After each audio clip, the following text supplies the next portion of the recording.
Welcome to this lesson on the present continuous tense. Today, we're going to focus specifically on the positive form and learn how to create verbs ending in ing. This is one of the most commonly used tenses in English, so mastering it will greatly improve your speaking and writing skills. The present continuous tense follows a simple structure. We combine three parts: the subject, then the helping verb am, is, or are, and finally the main verb with ing at the end. For example, I am walking. The subject is I, the helping verb is am, and the main verb is walk with ing added to make walking. Let's start with the first and easiest rule. For most verbs in English, you simply add ing directly to the base form. No other changes are needed. Take the verb walk. Just add ing and you get walking. Another example is play. Add ing and it becomes playing. This rule applies to the majority of English verbs. The second rule is for verbs that end with the letter E. When a verb ends in E, we need to drop that E before adding ing. Let's look at examples. The verb make ends in E, we remove the E and add ing to get making. Similarly, write becomes writing.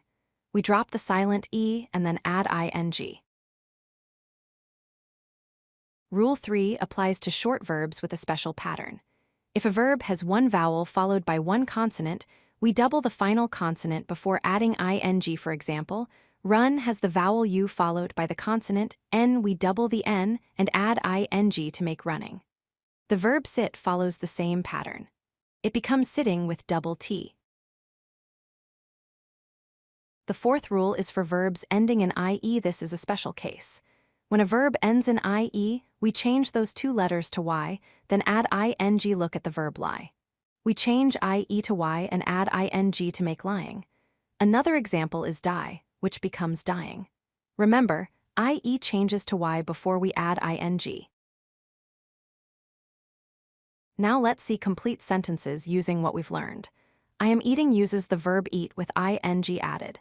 She is studying takes the verb study and adds ing. They are swimming doubles the m before adding ing. He is working simply adds ing to work. Notice how we use them with I, is with she and he, and are with they.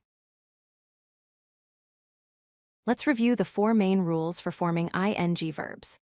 First, most verbs just add ing second.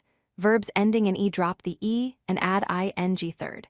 Verbs with the consonant vowel consonant pattern double the final consonant before adding ing and fourth. Verbs ending in ie change to y before adding ing. Practice these rules, and you'll master the present continuous tense in no time.